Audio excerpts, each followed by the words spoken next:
ഇവിടെ ഉയർന്ന മറ്റൊരു ചോദ്യം കൂടിയുണ്ട്. അതായത് നമ്മളിവിടെ മതവും രാഷ്ട്രീയവും ഒക്കെ പറഞ്ഞ് മനുഷ്യൻ തമ്മിൽ പരസ്പരം കലഹിച്ച് നിൽക്കുന്നൊരവസ്ഥയാണ്. ജാതിയുടെ പേരിലാണ് ഇപ്പോൾ കാര്യങ്ങളൊക്കെ ചർച്ച നടക്കുന്നത്. അതുകൊണ്ടായിരിക്കും ഈ ചോദ്യം വന്നിരിക്കുന്നത്. അമുസ്ലിമായ ഒരു സ്ത്രീയുടെ പാൽ ഒരു മുസ്ലിമായ കുട്ടി കുടിക്കാൽ അത് അനുവദനീയമാണോ? അതെന്താണ് അതിൻ്റെ? ഇസ്ലാമിൽ അനുവദനീയമാണ്, യാതൊരു പ്രശ്നവുമില്ല. ജാതിയുടെ വിഷയത്തിലോ മതത്തിൻ്റെ വിഷയത്തിലോ ആ കാര്യത്തിൽ ഒരു വകതിരിവ് ഇല്ല. ഒരു അമുസ്ലിം സഹോദരി ഒരു പക്ഷേ ഈ മുല കുടിക്കേണ്ട പ്രായത്തിലുള്ള കുട്ടിക്ക് ഞാൻ പാല് കൊടുക്കാം എന്ന് പറഞ്ഞു വന്നാൽ, നീ അമുസ്ലിം ആയതുകൊണ്ട് എൻ്റെ കുട്ടിക്ക് മുല കൊടുക്കാൻ പാടില്ല എന്ന് പറഞ്ഞ് മാറ്റി നിർത്തപ്പെടേണ്ടതില്ല. അവിടെ അമുസ്ലിം സ്ത്രീയുടെ പാല് കുടിക്കലും അനുവദനീയമാണ്. ഒരു അമുസ്ലിമായ കുട്ടി ഒരു മുസ്ലിം സ്ത്രീയുടെ പാല് കുടിക്കലും, നേരെ തിരിച്ച് അങ്ങോട്ടും ഇങ്ങോട്ടും പാൽ കൊടുക്കലും അത് കുടിക്കലും അനുവദനീയമാണ്. അതോടൊപ്പം അങ്ങനെ കുടിച്ചാൽ ഈ മുലകുടി ബന്ധം എന്നുള്ളത് അവിടെയും സ്ഥിരപ്പെടുമെന്നാണ്. സ്വന്തം ഉമ്മയുടെ സ്ഥാനത്ത് ഈ അമുസ്ലിം സ്ത്രീ ആയി വരികയാണ്. ആ മുസ്ലിം സ്ത്രീയെ കാണൽ അനുവദനീയമാണ് എന്ന നിയമമാണ് അവിടെ പിന്നെ വന്നു ചേരുക. ഇത് ഫർദ് നിസ്കാരത്തിൽ സമീഅല്ലാഹു ലിമൻ ഹമിദ കഴിഞ്ഞിട്ട് റബ്ബനാ ലക്കൽ ഹംദ് തുടങ്ങിയുള്ള പ്രാർത്ഥനകളുണ്ട്. അതൊന്നുമില്ലാതെ തന്നെ സമീഅല്ലാഹു ലിമൻ ഹമിദ എന്ന് കഴിഞ്ഞ് നേരെ റുക്കൂലേക്ക് പോകാൻ, നേരെ സുജൂദിലേക്ക് പോകാൻ കഴിയുമോ? എങ്ങനെയാണ് അതിൻ്റെ? അനുവദനീയമാണ്. സമീഅല്ലാഹു ലിമൻ ഹമിദ എന്ന് ചൊല്ലലും അതിൻ്റെ ശേഷം റബ്ബനാ ലക്കൽ ഹംദു മിൽ അസ്സമാവാതി വ മിൽ അൽ അർളി വ മിൽ മാ ശിഅത മിൻ ഷൈഇൻ ബഅദു എന്ന ഹദീസിൽ വന്നൊരു ദിക്റാണ്. ആ ദിക്ർ ചൊല്ലലും ഒക്കെ സുന്നത്തേ ഉള്ളൂ. അവിടെ റുക്കൂ, സുജൂദ്, ഈ പറഞ്ഞ ഇഅ്തിദാല്, രണ്ട് സുജൂദിൻ്റെ ഇടയിലുള്ള ഇരുത്തം, ഈ പറയപ്പെട്ട കർമ്മങ്ങൾ മാത്രമാണ് നിർബന്ധമുള്ളത്. അഥവാ ഇഅ്തിദാല് അത് 14 ഫർദുകളിൽപ്പെട്ട ഒരു ഫർദാണ്. റുക്കൂ, രണ്ട് സുജൂദ്, ആ രണ്ട് സുജൂദിൻ്റെ ഇടയിലുള്ള ഇരുത്തം, ഇതൊക്കെയും ഫർദുകളാണ്. നിസ്കാരത്തിന് ആകെ 14 ഫർദുകളാണുള്ളത്. അതിൽപ്പെട്ട ഫർദുകളാണ് ഇത്. അവിടേക്ക് ആ പ്രവൃത്തിയാണ് നിർബന്ധം, അതിലുള്ള ചൊല്ലൽ അല്ല. ഇസ്ലാമിക വീക്ഷണപ്രകാരമുള്ള നിസ്കാരം, ആ നിസ്കാരത്തിൽ 3 വിധത്തിലുള്ള കർമ്മവും നിർബന്ധമായി വരുന്നുണ്ട്. ഒന്ന്, മനസ്സിലുള്ള കരുത്ത്, അതാണ് നിയ്യത്ത്. പിന്നെ ഫാത്തിഹ പോലുള്ള ചൊല്ലൽ നിർബന്ധമുള്ളത്, അതൊക്കെയും കൗലിയായ ഫർദാണ്. പിന്നെയുള്ളതൊക്കെ പലതും ഫീലിയായ ഫർദ്, ചെയ്യൽ നിർബന്ധമുള്ളതാണ്. അങ്ങനെ 3 വിധത്തിലുള്ളതുമാണ് നിസ്കാരത്തിലുള്ളത്. അപ്പോൾ റുക്കൂ ആണെങ്കിലും ഇഅ്തിദാലാണെങ്കിലും സുജൂദാണെങ്കിലും അതിൻ്റെ ഇടയിലുള്ള ഇരുത്തമാണെങ്കിലും ആ കർമ്മങ്ങൾ മാത്രമേ നിർബന്ധമുള്ളൂ.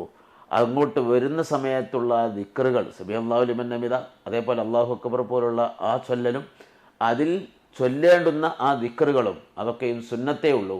ചൊല്ലൽ ഏറ്റവും പ്രതിഫലമുള്ളതാണ്. ഒഴിവാക്കേണ്ടതല്ല സുന്നത്ത്.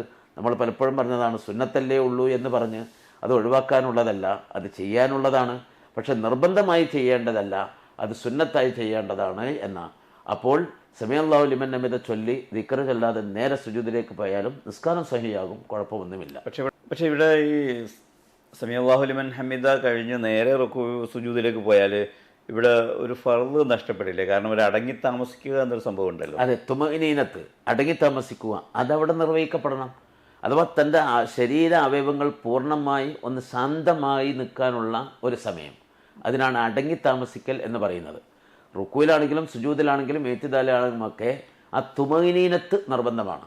പോയി ഒപ്പത്തിന് വന്നു, അവിടെ ഒരു അടങ്ങി താമസിക്കൽ ഉണ്ടായതേ ഇല്ല, എന്നാൽ ആ ഫർളായി അതിന് പരിഗണിക്കപ്പെടുകയില്ല. ഹദീസ് പറയുന്നത് പോലെ കോഴി കൊത്തുന്നത് പോലെ എന്നുള്ള രൂപം ഉണ്ടാകാൻ പാടില്ല. അതിനാൽ ഒരു തുമഇനീനത്ത് അവിടെ ഒക്കെ നാം പരിഗണിക്കുകയും ശ്രദ്ധിക്കുകയും ചെയ്യേണ്ടതാണ്. ഈ സുബഹിയുടെ ബാങ്ക് കേൾക്കുമ്പോൾ കിടന്നുറങ്ങാൻ പാടില്ല എന്നെല്ലാം നമ്മൾ കാരണന്മാർ പറയും. വീട്ടിലൊക്കെ ബാങ്ക് വിളിച്ചപ്പം പ്രശ്നമാണ്, ഉമ്മ ഇതാകും. സുബഹിയുടെ ബാങ്ക് കേൾക്കുന്ന സമയത്ത് ജമാഅത്തിന് അരമണിക്കൂർ കൂടി ഉണ്ടല്ലോ എന്ന് കരുതി കുറച്ചു നേരം കൂടി കിടക്കുന്നതിന് വിരോധമുണ്ടോ? വിരോധം തന്നെയാണ്. കാരണം ജമാഅത്തിൽ പങ്കെടുത്താൽ പോരാ, സുബഹി ബാങ്ക് മുഴങ്ങിയതിൻ്റെ ശേഷം പിന്നീട് സൂര്യൻ ഉദിക്കുന്നത് വരെ ഉറങ്ങാൻ പാടില്ല എന്നാണ്. അതിനാൽ ഇപ്പോൾ ജമാഅത്ത് കുറച്ച് കഴിഞ്ഞിട്ടാണ്, എന്നാൽ തന്നെ ബാങ്ക് മുഴങ്ങിയതിൻ്റെ ശേഷമുള്ള നേരത്ത് ഉറങ്ങാതെ അവൻ ഉണർന്നിരിക്കുക തന്നെയാണ് വേണ്ടത്. അപ്പോഴുള്ള ഉറക്കം ഈ പറഞ്ഞ വിലക്കിൽ ഉൾപ്പെടും. ജമാഅത്ത് മുടങ്ങുന്നില്ലെങ്കിൽ തന്നെ, ജമാഅത്തിൽ അവൻ പങ്കെടുക്കുന്നുണ്ടെങ്കിൽ തന്നെ ഈ ഉറക്കം ഇസ്ലാം അനുവദിക്കാത്ത ഉറക്കമാണ് എന്നർത്ഥം. ഹജ്ജിനും ഉംറക്കും പോകുന്നവർ ആയിഷപ്പള്ളിയിൽ ചെന്ന് ഇഹ്റാം ചെയ്ത് അനവധി ഉംറകൾ നിർവഹിക്കുന്നതായി കാണുന്നു. ഇത് പ്രവാചകചര്യയാണോ എന്ന്? തീർച്ചയായും പ്രവാചകചര്യയിൽപ്പെട്ടതാണ്. അത് ഇസ്ലാമിൽ വളരെ പുണ്യകരമായ ഒരു കർമ്മമാണ്. മഹദി ബീവി ആയിഷ റളിയല്ലാഹു അൻഹ ആദ്യം ഉംറ നിർവഹിച്ചിട്ടുണ്ട്.